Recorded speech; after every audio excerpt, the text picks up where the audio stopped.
Chapter 18, Truth is Stranger. Do you think we should go up? Rainbow Dash asked hesitantly as she hovered just above her friends in the main entrance hall of Twilight's castle. And do what exactly? Applejack replied, glancing up at Rainbow with a look that was at once sympathetic and reproachful. It was a fair question, as honestly, no pony had even the slightest idea what to think or feel, let alone do. None of them could truly believe that Darren had meant to hurt Twilight, but at the same time they couldn't believe he never mentioned that he was in a very romantic relationship with Celestia and Luna. Rainbow Dash, however, had never been a fan of doing nothing. I dunno, something. Rainbow retorted, annoyed at the realization that she herself didn't really have any plan beyond just, go to wherever Twilight was. I hear where you're coming from, Rainbow, but honestly, I don't think we know enough to really help. Applejack offered, trying to calm her friend. We know Twilight's crying. Isn't that enough? Rainbow shot back, annoyed. But Darren also looked pretty unhappy. Fluttershy pointed out, causing Rainbow to suddenly go from determined to depressed, her fiery posture faltering as she floated down to the floor. Yeah, Rainbow agreed sadly, as her hoofs came to rest on the crystalline tiles.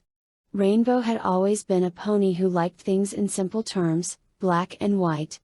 It wasn't that she didn't understand nuance, it was just hard for her to make sense of the world when seen through shades of gray, and right now, things were about as gray as they could get.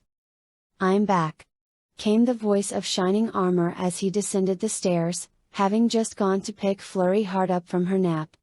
Flurry was happily swaddled in a comfortable blanket, and giggled appreciatively as she sighted the others. They? Still not out yet? Shining asked hesitantly, his voice heavy with concern. Every pony present shook their heads, and Shining sighed. It had been over an hour and a half since Celestia, Luna, and Cadence had gone after Darren and Twilight, and like the others he had no idea what side to take.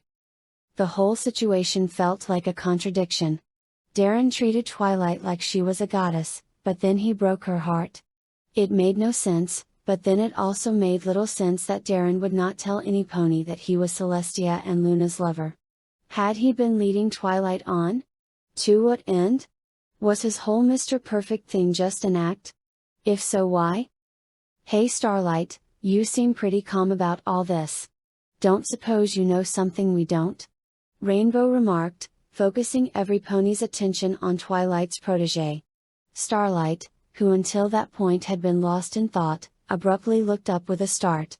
Starlight glanced from one face to another, seeing worry and confusion woven into every expression present.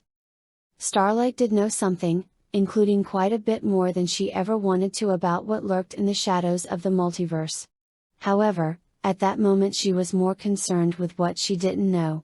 Starlight had a front row seat to tour Darren's memories, but the revelation that he was Celestia and Luna's paramour had been a complete surprise. True, there were gaps in what she had seen, but it seemed impossible that she would see all his major memories except that one. Was it possible that Darren had deceived her somehow? No. Darren didn't have anywhere near the magical training to distort her enhanced truth of the soul spell, botched or not. The only answer Starlight could come up with was that either the spell had worked even more erratically than she thought, or Darren had somehow lost some of his memories. No, not lost. Changed. Though how that was possible without powerful magic, Starlight couldn't even begin to imagine.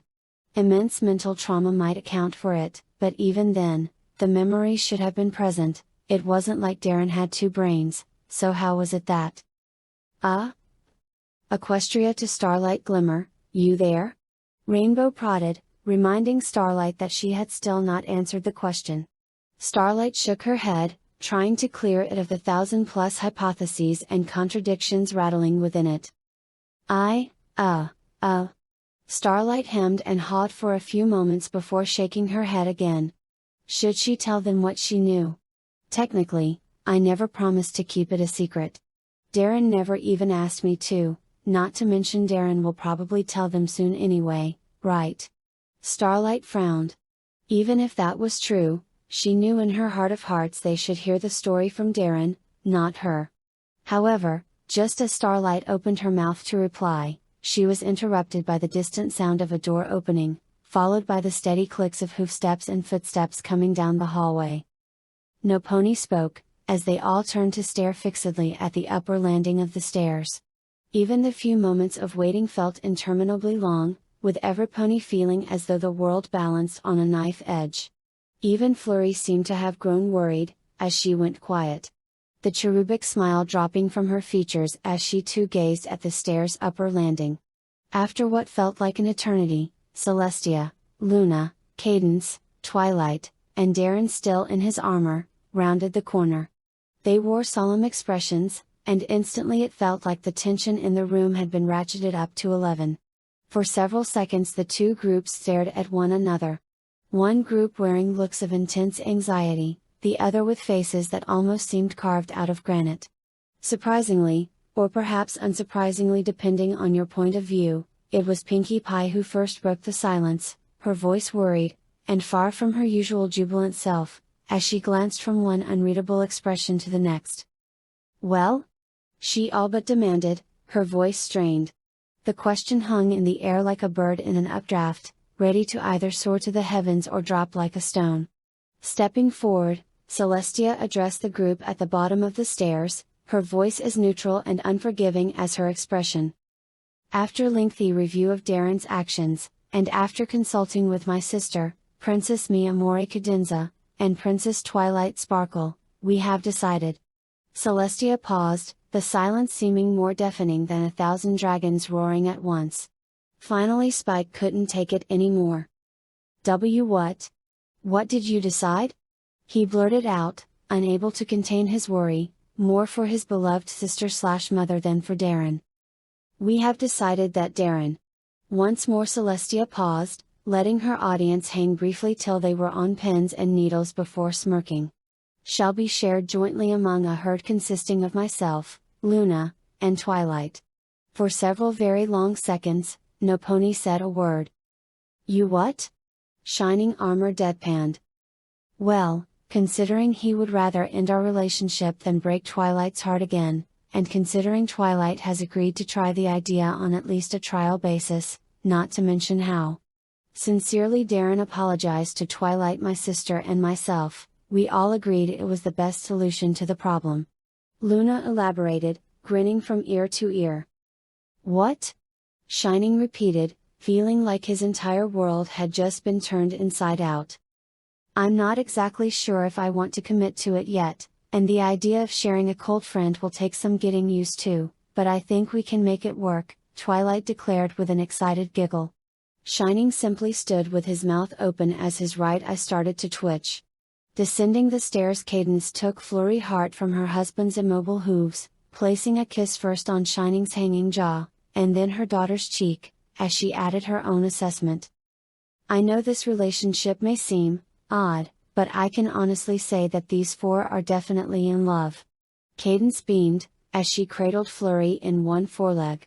This pronouncement seemed to set every pony more at ease, as their looks of confusion slowly turned to ones of happiness and relief. "Well, as long as Twilight's happy with this, then I'm cool with it too," Rainbow declared with a grin. "It may be a bit unorthodox, but they say love knows no boundaries," Rarity agreed with a smile. "I'm just glad y'all managed to work it out. I ain't exactly sure how a herd works, but if it means y'all can be happy then I'm fine with it," Applejack stated. "I think if any pony can make this work, it's you four," Starlight stated sincerely. "This'll take some getting used to, but I think I can manage," Spike offered with a small smile. "As long as every pony's happy, that's all that matters to me," Fluttershy declared. Finally, Pinkie, who up to this point had been vibrating rapidly in direct proportion to the growing grin on her face, exploded. "Oh wowie kerplowie! This is the greatest news ever!" she shouted, as she spent several moments literally bouncing off the walls, her body acting like a rubber ball till she halted in front of Twilight. "I am going to throw you all the biggest party ever!" she screamed, her face looking between Twilight, Luna, Celestia, and Darren so fast her facial features blurred. We'll have cake and confetti, and piñatas, and cupcakes and. Wait just one bucking second. Shining Armor roared, his motor functions having finally returned with a vengeance. No, I don't think we'll have that. Pinky replied, sounding slightly confused. Shining ignored her, his expression one of supreme outrage. Twilight, you've known Darren for less than a month. You know almost nothing about his past, and let's not forget that he never said a single word up to now about his relationship with Luna and Celestia. Shining fixed Darren with his best officer's glare, one that had struck fear into the hearts of cadets and pompous nobles alike, as he continued. I'm sorry, but I just can't let this slide. How can we be sure Darren is what he seems to be? How can we know he won't break your heart again? How can any of us really trust him? Twilight opened her mouth, an acidic retort upon her lips, but before she could speak Darren's voice rang out. You bring up a fair point, my lord. I doubt I would trust myself either if the situations were reversed. Shining continued to glare as Darren continued. What's more, I doubt there is any assurance I could offer that would not sound like a hollow excuse. Darren paused, letting his words sink in. I have never been a brother, but I have been a father, and I imagine it makes for a similar comparison. I would never allow my child to date some pony I did not trust, and I will not ask you to do any less for your sister. If you truly feel I am unsuitable for Lady Twilight, then you need only say the word, and our relationship ends. Everpony stared at Darren. Twilight with an expression of stunned horror, while Celestia and Luna's expressions became like stone once more. Everpony else looked nervously between Darren and Shining as they stared at one another unflinchingly. However, after a moment, Shining Armor gave a sigh. I don't know if you're being serious or not, Darren, but as Twilight reminded me earlier, it isn't up to me to dictate what my sister does with her life. Glancing over at Twilight, he offered her a smile. If my sister loves you, then it isn't my place to tell her otherwise, and if she trusts you, then that's enough for me. Twilight ran over to her brother, tears in her eyes as she embraced him, Everpony else breathing a collective sigh of relief. But Shining began again, the tension suddenly reviving itself, as he looked into Darren's eyes with a gaze that even Cadence found intimidating. If you ever make my sister cry like that again. Darren nodded, his expression solemn. If that happens, Lord Shining, I will personally provide you the weapons to avenge Lady Twilight, assuming you can reach me before I do it myself, Darren stated, his tone deadly serious. And assuming we, Twilight added, trying to lighten the suddenly grim mood, and glancing at Celestia and Luna with an evil grin that they returned. Don't get to him first. Darren nodded, a true smile ghosting across his lips for what felt like the first time that day. Celestia chuckled, nodding her agreement along with Luna, before directing her gaze to the entire room. Well, now that that's out of the way, I believe earlier my sister and I promised you all answers to any questions you might have, she stated warmly. For a long moment no pony spoke, but then Rarity raised her hoof. Forgive me if this questions is a bit too for your majesties, but may I ask just how deep your relationship with Darren goes? Celestia gave Rarity a curious look. What do you mean? She inquired. Rarity hemmed and hawed for a moment before replying. Well, it's just that, earlier you two did seem rather frantic to find Sir Darren, and considering the romantic nature of your relationship, I have to assume you have quite a history together. She asked tentatively.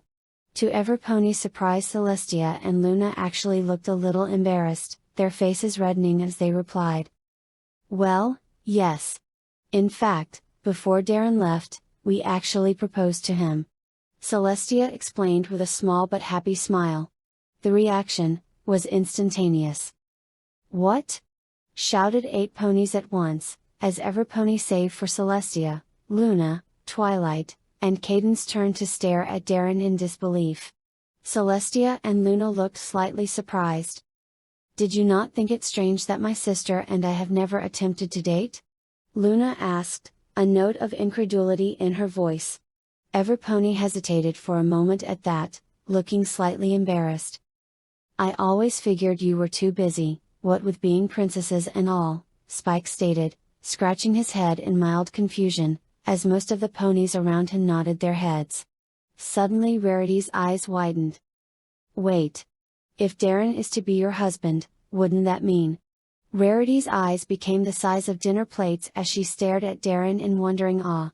As a fashionista, and a pony of culture, Rarity had a degree of insight into the royal traditions of Equestria, and one rumored ancient tradition had always fascinated her, having to do with the reason neither Celestia or Luna held the title of queen.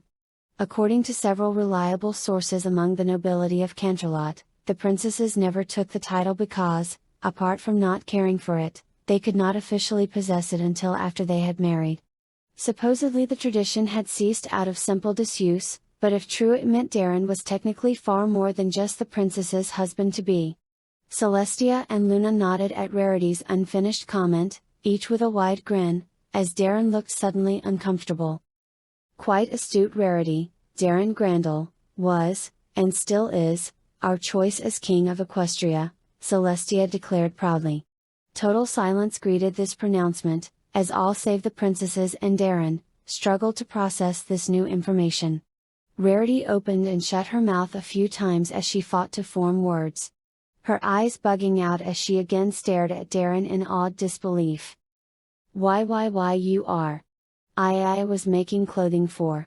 Rarity had always had a habit of pretending to faint whenever she wanted to emphasize something, but on this occasion she found herself actually becoming lightheaded. The king?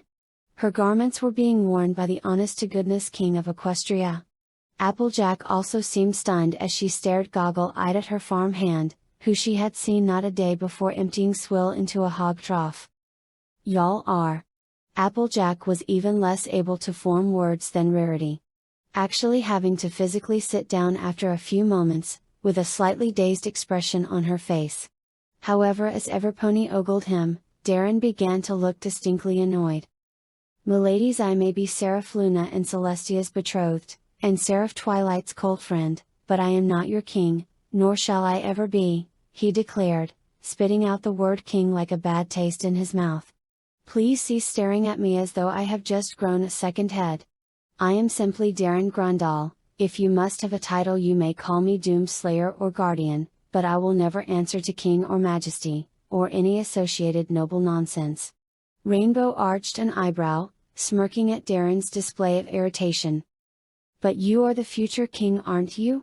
Your Majesty, she declared jokingly with a chuckle and a mocking bow, only to stop laughing a moment later, as Darren fixed her with a glare that froze her blood.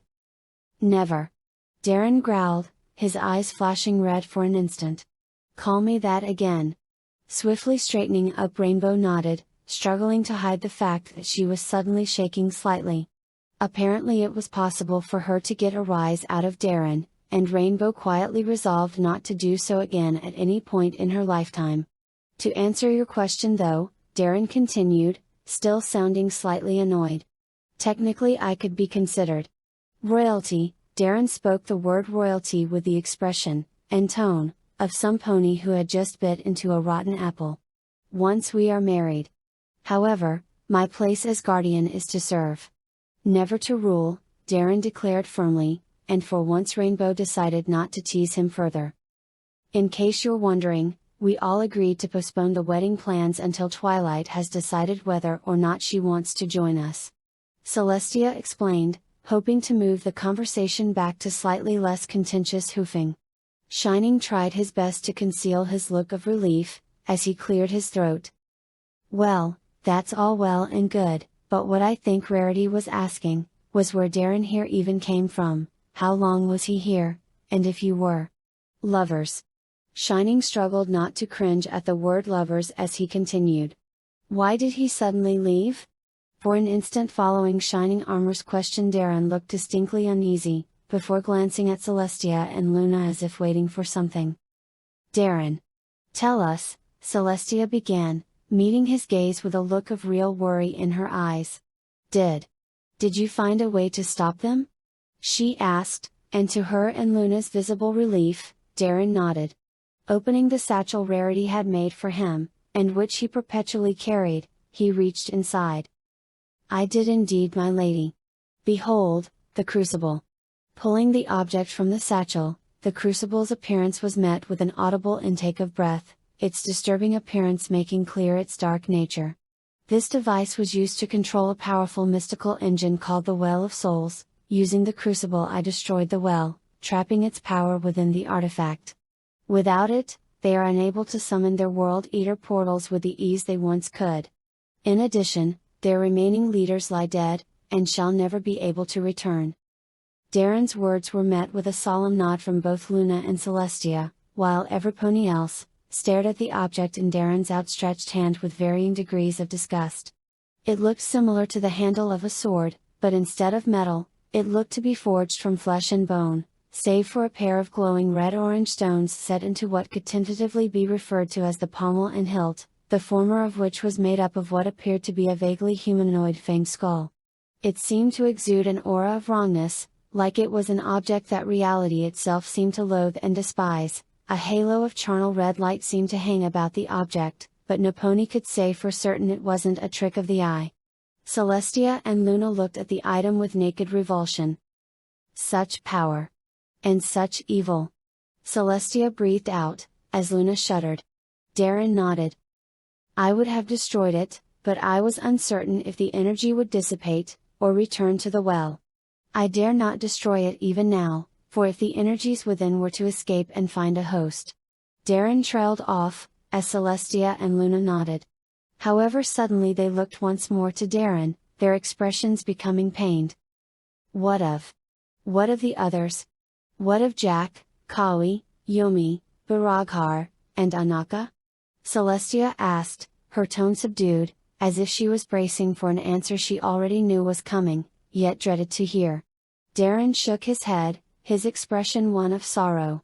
Celestia and Luna's faces contorted for a moment, as if they were desperately struggling not to start crying. Even so, several tears trickled out from the corners of their eyes before they could stop them. Twilight glanced at Celestia and Luna, an uncertain look upon her face, as she waited for them to compose themselves before speaking. Not to seem insensitive, but who or what did Darren stop? Who were those ponies you just mentioned? And where exactly did Darren go?" Darren looked to Celestia, and after taking a moment to dry her eyes, she nodded. Darren repeated the gesture with Luna, whom also gave her silent approval. Replacing the artifact back in the satchel, much to the relief of all, Darren sighed, and was about to open his mouth when he heard a familiar sound.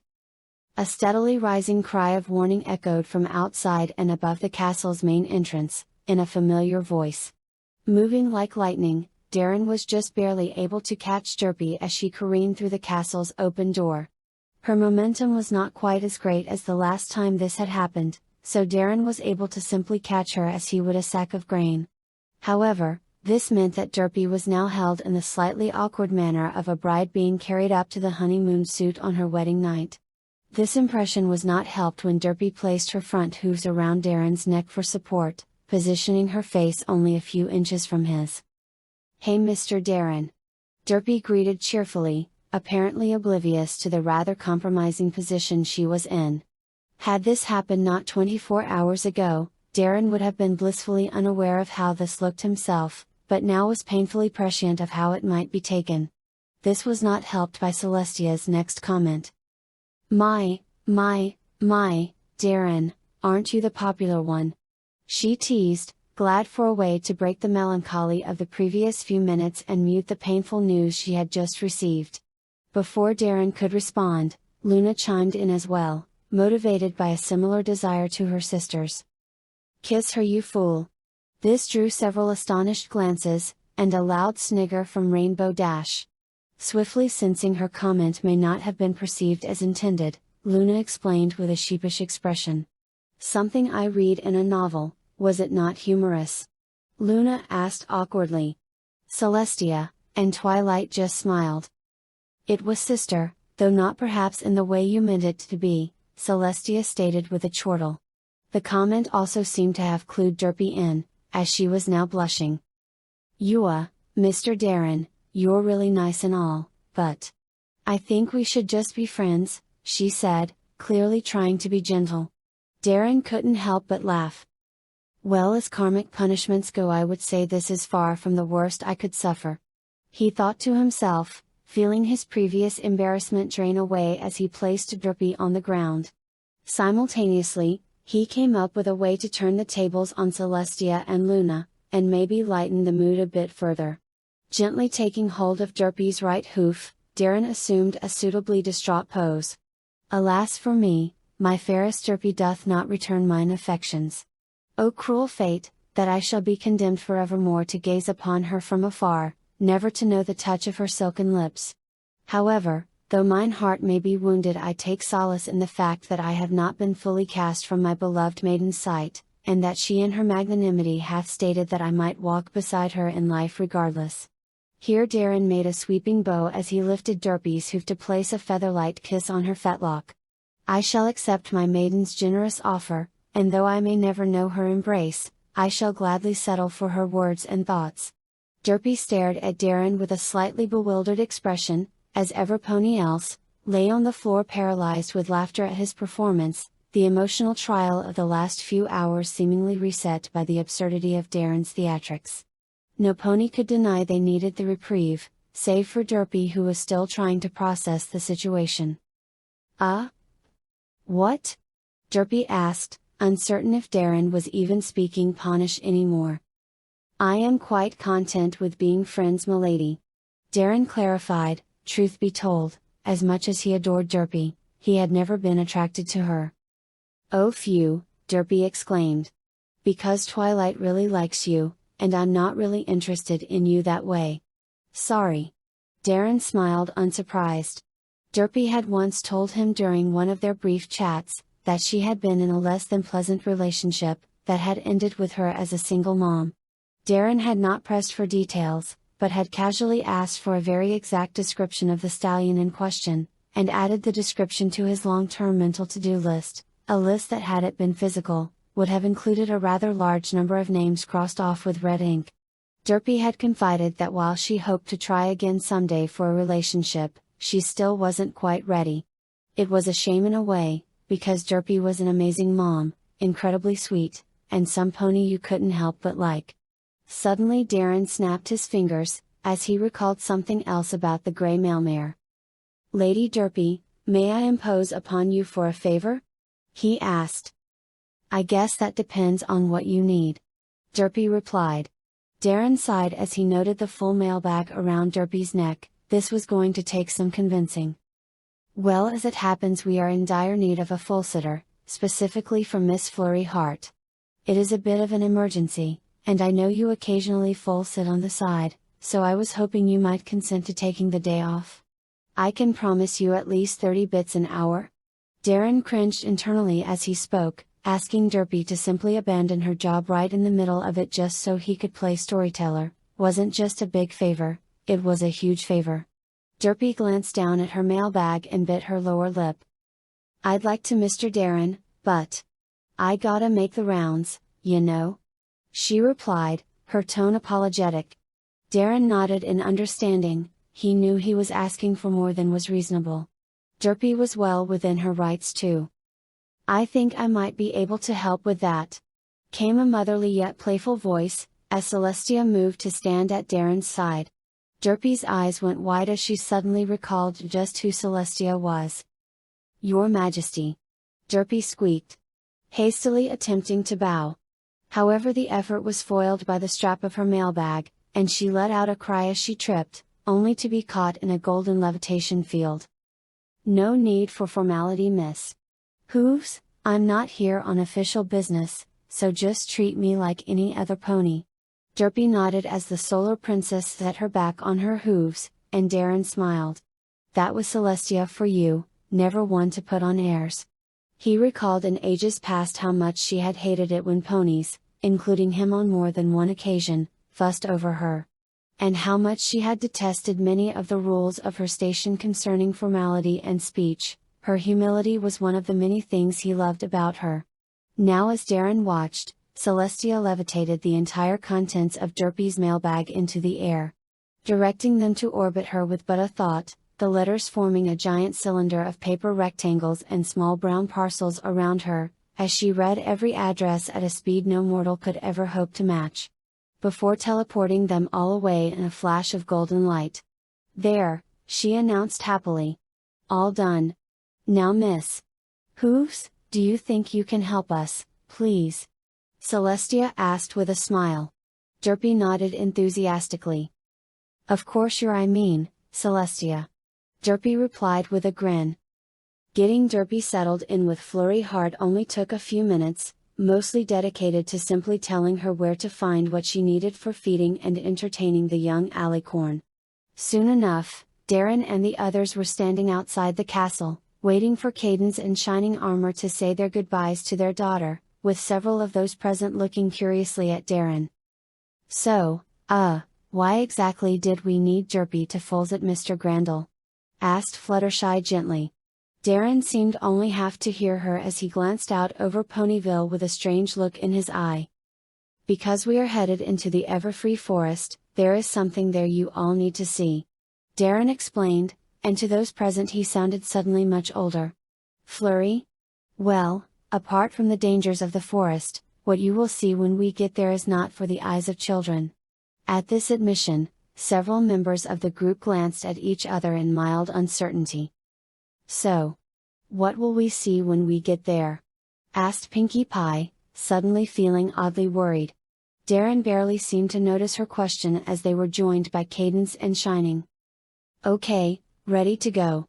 Where exactly are we going?" Shining asked. Everpony else shrugged their shoulders.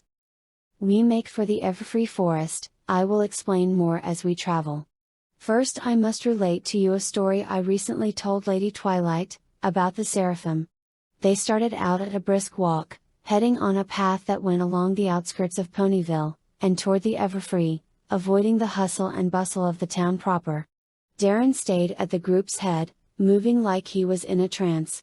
As they walked he told them the story, about the primal force of creation, and its firstborn children. "So let me get this straight," Rainbow began, as Darren concluded the story after several minutes of walking. "You think that Twilight, Celestia, Luna, Cadence, and even Flurry Heart, are goddesses?" Darren nodded. "It is a bit more complicated than that, but in essence, yes," he responded, ignoring the cringes from Celestia, Luna, and Twilight, as well as the look of bewilderment from Cadence and the others. "Look, but you know they're not, right?" Rainbow asked, trying to be gentle. Darren shook his head. "I know what I believe to be true," he stated, his tone final. "Don't bother Rainbow, we've tried," Celestia declared, gesturing between Luna and herself, a small frown appearing on her face, as she gave a roll of her eyes that Darren seemed oblivious to. "Regardless," Darren interjected. "As with many things, the tale of the light and the Seraphim is only half the story." Here several in the group showed curious expressions. "You see, the light had an enemy. One even more ancient than creation itself. It was called simply, the darkness." The expressions of curiosity became ones of worry, as Darren began the second half of the story. In the time before creation, the darkness ruled unchallenged. In those times, it existed as a simple force, possessing no intellect, with neither emotion, nor desire to guide it, it simply was. However, then came the light. The light was all the darkness was not. The light was hope, while the darkness was despair, the light was creation, while the darkness was destruction, and of course, the light was good, while the darkness was evil. Darren's audience shivered slightly at his tone, as he spoke. No one is certain how the darkness became self-aware, but the tale told among my people was as follows: when, for the first time, a mortal took the life of one of its own in cold blood, that act resonated with the darkness. The darkness learned to connect with the evil that rested within the hearts of even the purest mortals, and from this, it learned. It learned of cruelty, it learned of malice, it learned of deception, it learned of fear, and most of all, it learned of hatred. There was a faint intake of breath at that pronouncement, as the ponies around Darren hung on his every word. The darkness hated the light, despised it with every ounce of its nigh infinite being. It raged and howled, and with the fury and brutality it had learned from mortals, it attacked the light, and all it had created. However, the darkness, for all of its nearly limitless power, was alone. While the light had all of its nearly numberless children to aid it, including the Seraphim, who were divinity in their own right. Twilight and the other alicorns present winced slightly at this, but said nothing. With its armies, the light beat back the darkness again and again, with numbers and united purpose. This cycle repeated uncountable times, the darkness attacking, only to ultimately be defeated. Wait, Twilight began. If the darkness couldn't win because it was alone, why didn't it just make soldiers like the light did? Darren gave her a humorless smile. An excellent question, milady. The darkness is the primal force of destruction, creation is anathema to it, and was beyond its understanding. At first, he explained, as they finally entered into the ever-free forest, taking a path Twilight was unfamiliar with, yet Darren seemed to know by heart. Twilight glanced at Darren with an uneasy expression. At first?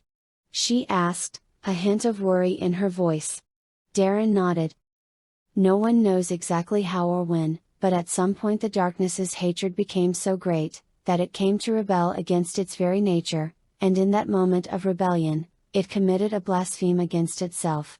It chose to create, Darren stated, his jaw tightening. What did it make? Asked Rarity, her voice trembling slightly. Darren really had a talent for making a story feel incredibly real. Darren clenched his fist unconsciously as he replied. It made a cancer. A dimension of horror that would connect to every plane of existence the light had ever made. It would turn the light's own children against it, by using their sins to forge an army of pure evil. This realm would infect other realities, growing larger and more powerful with every world it absorbed. It has gone by many names: the underworld, the pit, the netherworld, the realm of sin, the abyss, the dark lands, and countless other titles.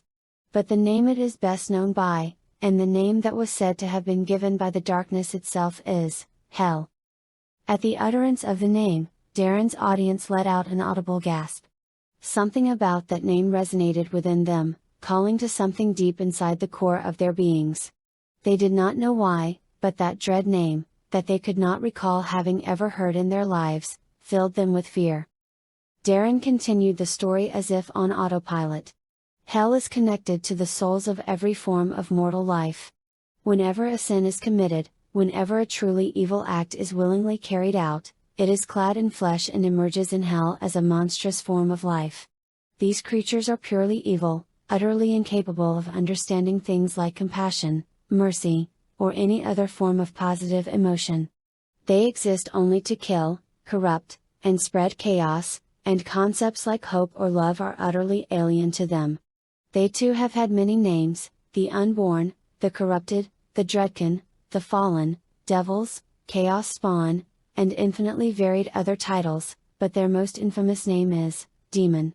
Again the group shuddered at the enunciation of this previously unknown word, as it too resonated with something deep in their souls, causing them to feel an acute sense of loathing. Darren set his jaw as they headed through the forest, and he continued his tale. With the creation of Hell, the darkness now had an army that could match the light, and began a campaign of extermination. Entire universes burned as the demons invaded, spreading despair and madness, that in turn led to the birth of more demons in an unending cycle that became a tidal wave of destruction. The light's armies rushed to meet the demons, and the war that ensued raged for eons. However, after a time, and more battles than could ever be counted by mortals, the balance began to tip, and the light began to lose. Darren's audience hung on his every word, barely aware of their surroundings as Darren spoke. However, all was not lost. For the darkness had grown arrogant, its many victories deluding it into thinking itself invincible. So it was that the light lured it into a trap. It chose 10 of its mightiest mortal children, 10 warriors of impeccable skill, unimpeachable honor, and unyielding virtue, and together they faced the darkness. The darkness, eager for ultimate victory, and blinded by overconfidence, charged ahead of its army, and met the light and its 10 chosen in combat. The battle was beyond fierce, mountains were leveled, seas boiled, and the sky split, until only one of the 10 remained. This warrior, the purest and strongest of all, faced the darkness as the champion of the light. The darkness tried to tempt him, but his conviction made him incorruptible. The darkness tried to trick him, but his honor burned away all deception. Finally, the darkness sought to destroy him, but his virtue made him invincible.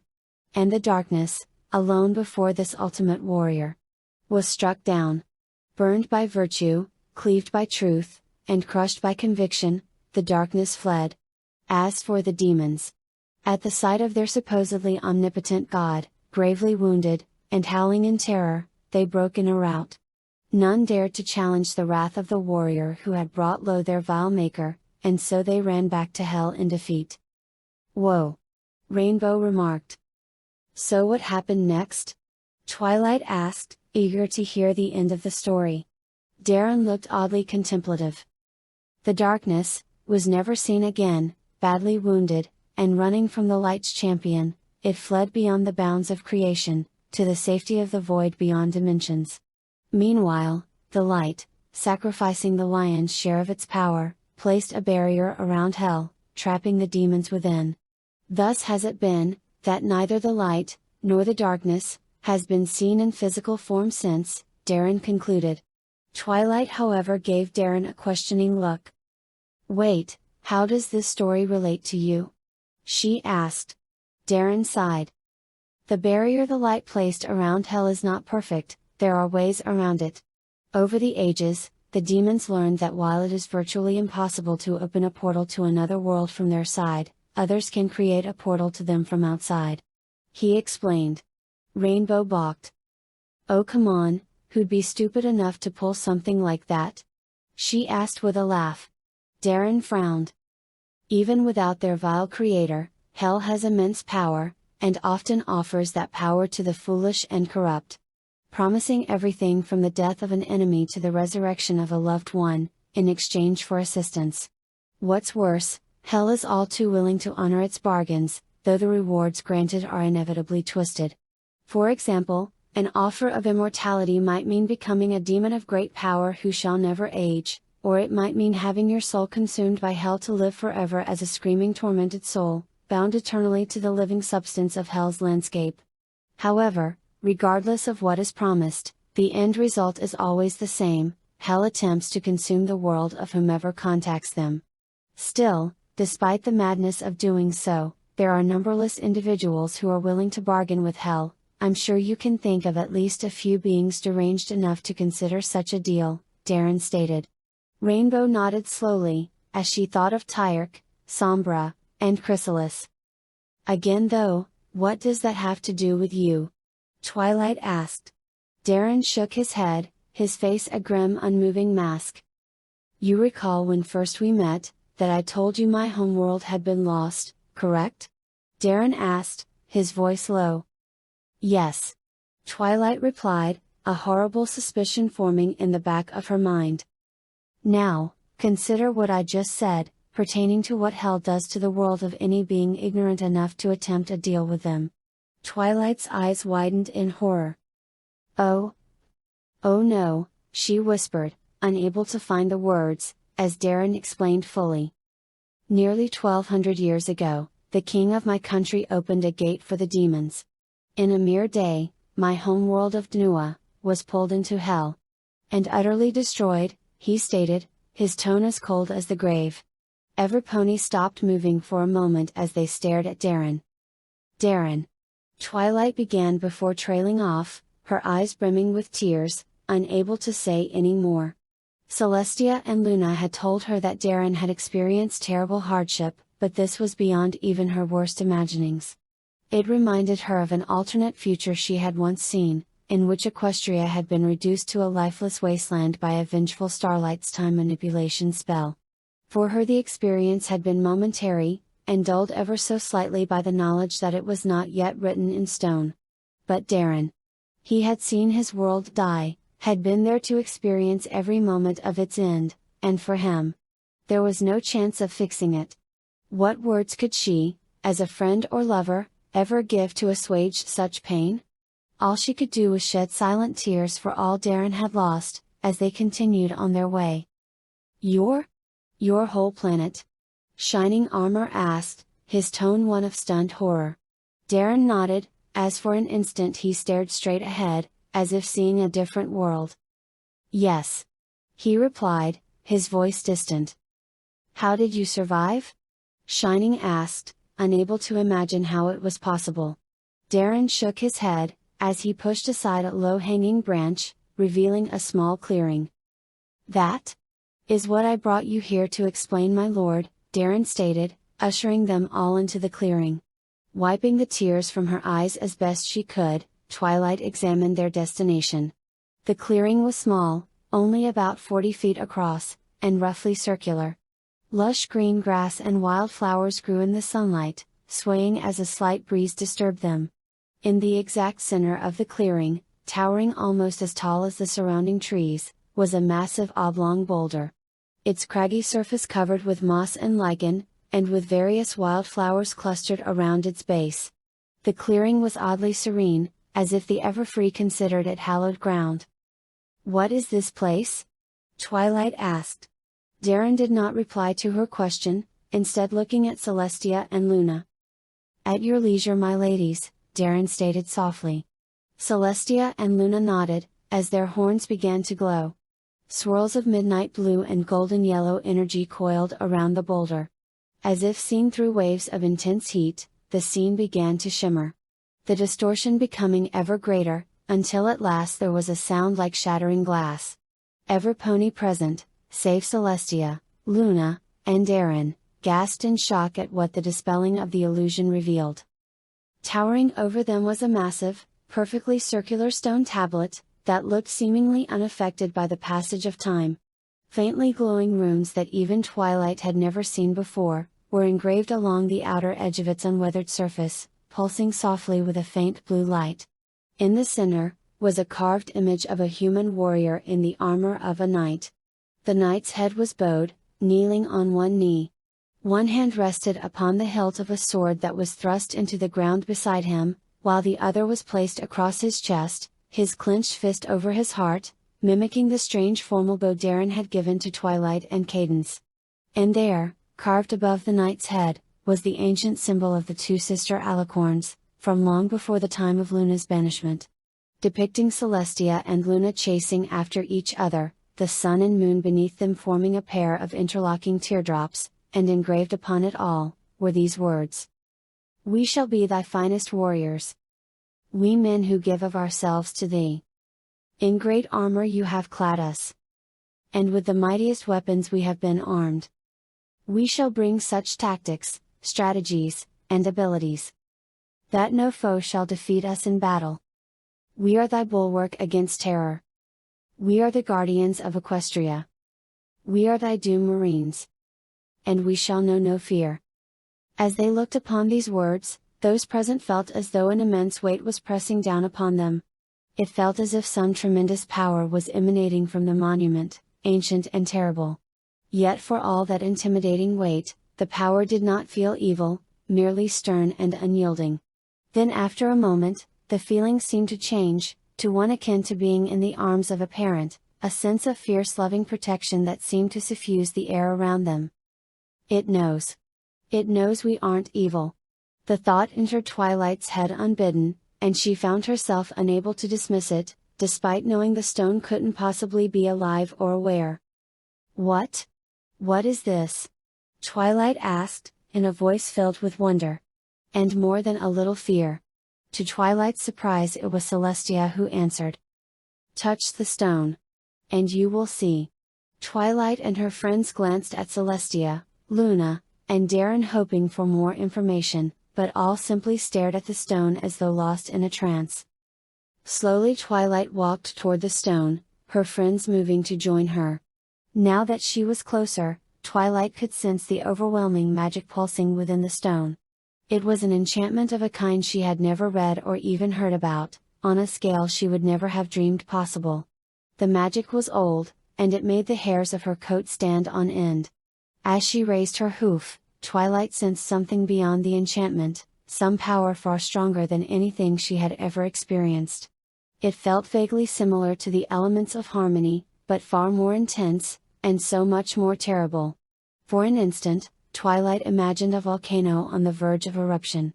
A great and frightening strength was connected to this stone, watching, waiting, sleeping, until it was needed again.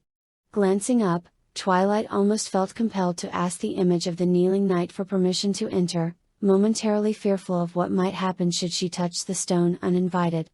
However, gathering her courage, she simply took a deep breath. "On 3 Everpony," Twilight stated, looking around at her friends and family. On her right Starlight nodded, and on her left Spike gave a claws up. Twilight nodded and counted down. 1, 2, 3. The assembled ponies placed their hooves on the stone, and in a flash of blinding light, they saw a truth they could never have imagined. Soundtrack, TTS theme. There were thousands of them. Arranged in neat rows that stretched out of sight in a white void that seemed to have no end or beginning. Floating unsuspended in the void, they were indeed clad in great armor, sealed suits, featuring a mix of magic and technology that even Twilight could scarcely begin to understand. All crafted in an assortment of different designs and colors, doubtless reflecting some form of organization. Titans with T-visored helms, bedecked in gold and silver. Warriors in layered midnight blue and black, inlaid with mother of pearl. Onyx-plated soldiers covered in scrawled tribal symbols and hung with strange fetishes. Camo-patterned fighters with the ancient symbols of Equestria proudly emblazoned on their shoulders, and myriad others stood silently suspended in midair, hands clasped over their breasts as if sleeping. And there, center stage before Twilight and her friends, were 10 figures. Even among such unparalleled power as this assembly, these 10 stood out. One wore armor of purest gold, inlaid with silver designs depicting either the sun or flames, with even his helmet designed to look like a stylized sun with a human face, the lenses in the eyes gleaming like opals. Another was more practical, his camouflage armor having relatively few adornments, being covered instead in combat webbing, and a helmet that looked to be part gas mask, part night vision goggles. A third was a giant, at least a full head taller than the others, his armor and helmet of purposely dulled black and brown, etched with strange symbols, that vaguely reminded Twilight of Zekara's cutie mark. The fourth was more slender than the others, his armor of gray plate accented with furs and strings of teeth from various carnivorous beasts, a helm in the shape of a snarling wolf, with ruby eye lenses, completing the look. The shortest of the 10 was the fifth, whose red armor was engraved in strange, faintly glowing symbols of protection and warding, with robes of purple and blue, trimmed in gold, worn over it, and a helm like an elaborate visored headdress of gold and crimson. The sixth was covered in black lacquered armor, with an opalescent crescent moon resembling Luna's cutie mark, inlaid into the breastplate, and whose oddly elaborate helm beheld a faceplate like a snarling monster, a second crescent moon of gold, resting on the forehead. The seventh had armor that bordered on ostentatious, the silver metal wrapped in leather belts, with discs of gold and silver polished to a mirror finish, attached to them, and covering him from head to toe, while his visor was a silver mask of a smiling angular human face, with a long thin mustache and pointed goatee, also polished to a reflective shine. In comparison, the eighth's armor seemed highly understated, made mostly of black, it appeared to be inlaid with bone, making the wearer look vaguely like a skeleton. A leather satchel decorated with colorful beads of bone and glass, accented with an eagle feather, was the most eye-catching adornment he had, his helmet being of a simple design, the large visor that completely encompassed the front of the helm, painted to look like a grinning skull. The ninth was also quite simple, his armor being mostly of a utilitarian design, colored a deep blue, with a bit of painted gold scrollwork, in the shape of ocean waves, along the edges. The only other ornamentation was a scarlet sash, embroidered with gold thread, displayed proudly across his chest, his helm slightly resembling a scuba mask. Out of them all, however, the 10th warrior was both the strangest, and the most resplendent. Floating in front of the other 9, his armor was mostly plates of white trimmed in black, save for the greaves, vambraces, and shoulder plates. Half were enchanted plate that looked nothing so much like Luna's mane. Deep midnight blue, within which one could see the sparkle of countless stars, trimmed in gold filigree shaped like flames. The other half were like Celestia's mane, a constantly shifting range of muted prismatic color, trimmed in filigree of obsidian black made to look like swirling mist. His breastplate displaying the ancient interlocking teardrop symbol of the two sister alicorns in gold, onyx, silver, and opal. And over it all, he wore a robe of half white and half midnight blue, Luna and Celestia's cutie marks sewn onto each breast. While from each gauntleted wrist, were jeweled charms of the same shape, hanging from delicate chains of gold and onyx. Most impressive however, was his helmet. A mask of gold, made to look like a stern human face, and on each cheek the symbols of the sun and moon were depicted in onyx and silver, while on the forehead, was once again the interlocking teardrop symbol of the two sisters in mother of pearl and ebony. The power of this army, for it could be nothing else, was beyond description. It radiated through the air like the blazing fury of a supernova. Even at rest, these terrible warriors seemed destruction incarnate, as if they could defeat an enemy merely by existing. Yet as the ponies gazed upon these immobile warriors they felt no malice, no anger, no outrage, rather, what they felt was piety, pride, love, and a sense of unshakable loyalty. It was as if these warriors were calling out, roaring to all of Equestria. Do not be afraid, because we are here. Twilight. Look, cried Spike, pointing his trembling claw at a series of golden letters forming at their hooves. The words seemed at once, both a warning, and a veneration. They read: So you walk eternally through the shadow realms, standing against evil where all others falter. May your thirst for retribution never quench. May the blood on your swords never dry. And may we never need you again. Twilight and the others withdrew their hooves almost simultaneously from the stone, stumbling back and gasping for air. Several actually fell to their knees. The warrior's presence, combined with the magnitude of the revelation, having left them breathless and disoriented. Who? Twilight began, her voice barely a whisper, pausing as she struggled to get her shaking hooves under control. Who are they? She asked, staring wide-eyed at Darren, Celestia, and Luna, who gazed down at her and the others with unreadable expressions. Darren turned to look at the stone monument for a moment before replying quietly. They are my brothers. He explained, a far-off look in his eyes. They are the true guardians of Equestria. And have been for nearly 1200 years. Why your brothers? Asked Cadence, still shaken from the experience. Darren nodded. Have none of you ever wondered why Equestria has no standing army beyond a modest police force and the Royal Guard? Celestia asked. Every pony looked puzzled. I always assumed it was because you had the elements of harmony. Twilight replied. Celestia smiled. The defense of Equestria is complicated. However, it chiefly relies on two things: first, my own nature as a prognosticator of future events. This pronouncement was greeted with wide-eyed stares, from nearly all present. Rainbow, however, just looked puzzled. A what of what? She asked in confusion. She can see the future. Starlight explained, her tone filled with awe. Wait, seriously? Rainbow asked. So do you know if I'm gonna become captain of the Wonderbolts? Rainbow asked excitedly. Celestia chuckled. I'm afraid it doesn't quite work like that, Rainbow. She explained calmly. I rarely see exactly what's going to occur, I usually only have a general idea.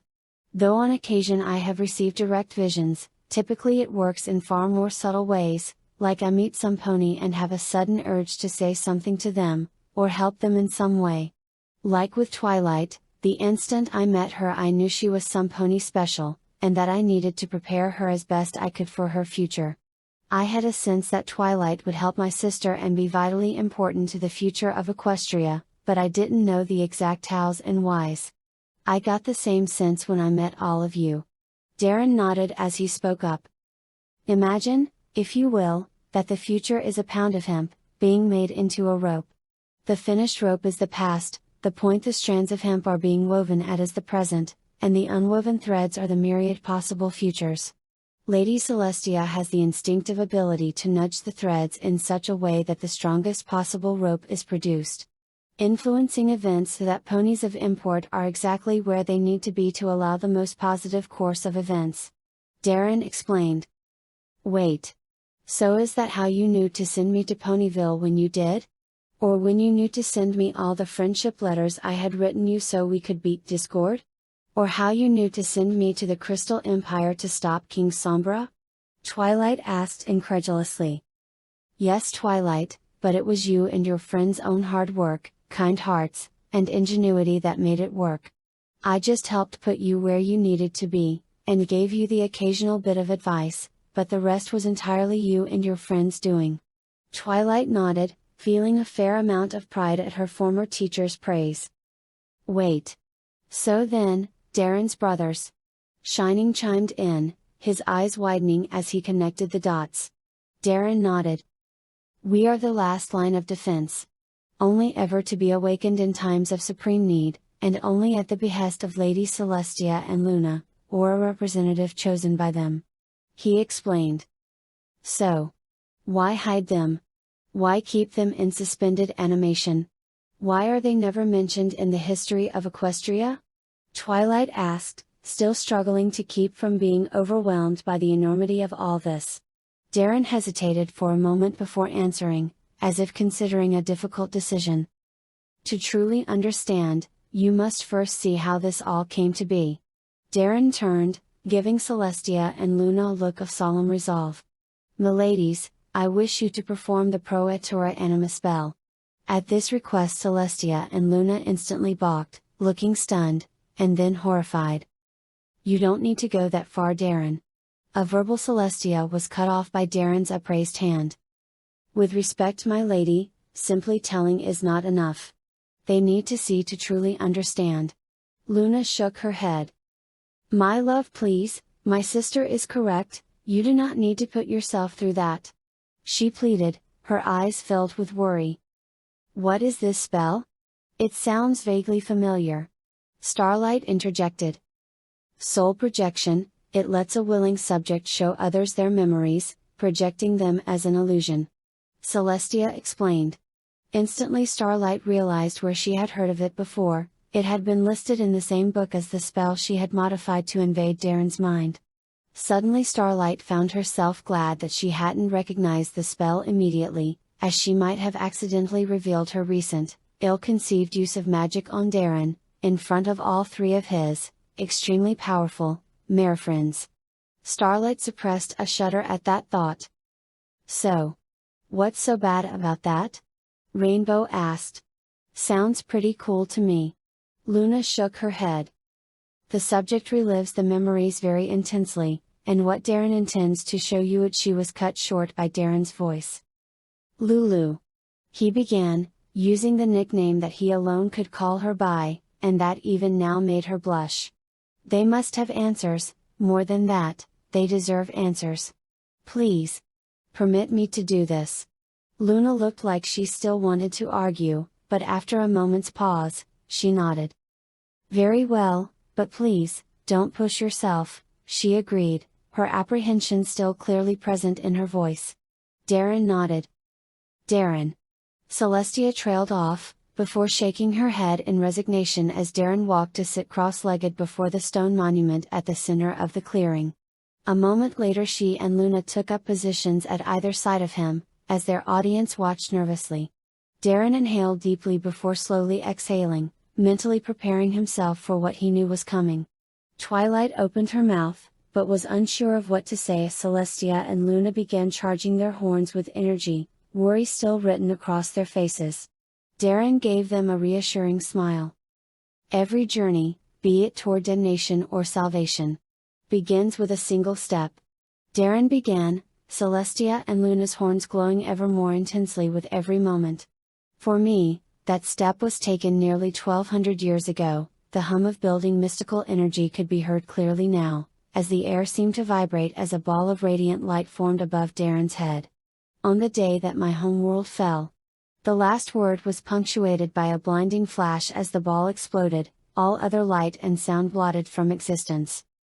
Derpy smiled as she looked once more at her prized possession in the bathroom mirror. Around her neck on a silver chain, was a small glass bottle with a cork top. The bottle was etched with beautiful golden scrollwork, and suspended from a small gold chain within the bottle itself, was a muffin, woven expertly from silver wire. The silver muffin had a number of pinhead-sized sapphire beads on the top, representative of blueberries, and they seemed to glow in the early afternoon light. After finding it in front of her house a week or two ago, she had instantly fallen in love with it.